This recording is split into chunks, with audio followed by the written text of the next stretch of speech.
Week Indian rupee ने एक historic all time लो 90 को पार कर दिया है। 90 एक साइकोलॉजिकल लेवल है जिसका असर ट्रेडर, इंपोर्टर, एक्सपोर्टर्स सबके सेंटीमेंट पर पड़ सकता है। और इस गिरावट का असर सिर्फ फॉरेक्स रिजर्व तक सीमित नहीं है, इसका इफेक्ट आपके पॉकेट पे पड़ सकता है। Hi, my name is Himanshi and welcome to weekly market purse by choice. चलिए डिटेल में समझते हैं रुपी क्यों गिर रहा है और इसका असर आपके पोर्टफोलियो पे कैसे पड़ सकता है। स्टार्ट करने से पहले हमारे चैनल को सब्सक्राइब करके बेल बटन जरूर प्रेस करें ताकि ऐसे डिटेल एनालिसिस आप मिस ना करो। चलो शुरू करते हैं। सबसे पहला फैक्टर है फॉरेन आउटफ्लोज। इस साल फॉरेन इन्वेस्टर्स ने करीब $17 बिलियन इंडियन मार्केट से निकाल लिए हैं, जो पिछले साल के कंपैरिजन में काफी ज्यादा है। इस आउटफ्लो की वजह इंडियन मार्केट का कमजोर रिटर्न आउटलुक और इनप्रेडिक्टेबल ग्लोबल पॉलिसीज है और इसका प्रेशर रुपी को झेलना पड़ रहा है। दूसरा रीजन है इंडिया का ट्रेड डेफिसिट। अक्टूबर 2025 में इंडिया का ट्रेड डेफिसिट रिकॉर्ड 42 बिलियन था। इंपोर्ट फिगर एक्सपोर्ट के डबल से भी ज्यादा था। पिछले साल के कंपैरिजन में सिर्फ गोल्ड इंपोर्ट ही 3 गुना बढ़ चुका है, जिस वजह से इंपोर्ट बिल तेजी से बढ़ा है। मतलब डॉलर डिमांड बढ़ी है और रुपी और कमजोर हो गया है। तीसरा प्रेशर यूएस डॉलर स्ट्रेंथ का है। इस साल फेडरल रेट 2 बार 25 बेसिस पॉइंट से कट जरूर हुआ है, पर इंटरेस्ट रेट अभी भी हाई टेरिटरी में है। 10 ईयर यील्ड 4% के आसपास है, जो सेफ हेवंस में सबसे अट्रैक्टिव है।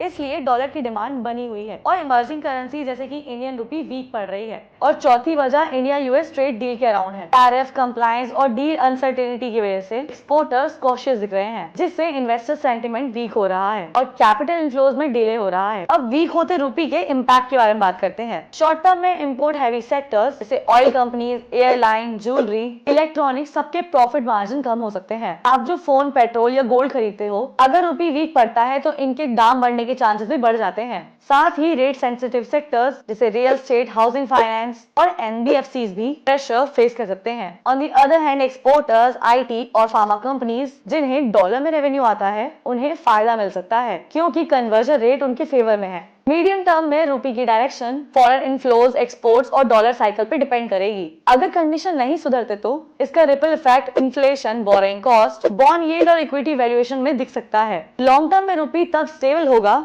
जब इंडिया की फैक्ट्री स्ट्रॉन्ग होंगी, जब हम कम इंपोर्ट करेंगे और ज्यादा एक्सपोर्ट करेंगे और स्ट्रैटेजिक चीजें जैसे EV parts, raw material, rare earth magnets India में ही बनेंगे, तब जाके रुपी का बेस स्ट्रॉन्ग होगा। अब बात करें आरबीआई क्या कर रहा है। आरबीआई का स्टांस अभी सॉफ्ट टच इंटरवेंशन का है। मतलब आरबीआई वोलेटिलिटी को तो कंट्रोल करेगा पर ग्रेजुअल डेप्रिसिएशन को अलाउ करेगा ताकि फॉरेक्स रिजर्व्स पर अननेसेसरी प्रेशर ना पड़े, क्योंकि मॉनेटरी पॉलिसी में चेंज से रुपी को सपोर्ट तो मिलता है तो उसके साथ ग्रोथ स्लो होने का भी रिस्क आता है। अब बात करते हैं कुछ ग्लोबल डेवलपमेंट्स जो सिचुएशन को सुधार सकते हैं। पहला है फेड पॉलिसी। अगर फेडरल रिजर्व रेट कट करता है तो डॉलर वीक होगा और रुपी को रिलीफ मिलेगा। दूसरा है इंडिया यूएस ट्रेड डील। अगर डील में क्लैरिटी आने पर एक्सपोर्टर्स का कॉन्फिडेंस और कैपिटल फ्लो दोनों इंप्रूव हो सकते हैं। बॉटम लाइन ये है कि रुपी डेप्रिसिएशन सिर्फ डोमेस्टिक कारणों से नहीं, बल्कि ये ग्लोबल मैक्रोस, जियोपॉलिटिक्स और कैपिटल साइकिल्स का कंबाइंड आउटकम है। तो क्विक रिकैप कर लेते हैं। इंपोर्ट्स महंगे हो सकते हैं, इन्फ्लेशन ऊपर जाने का रिस्क है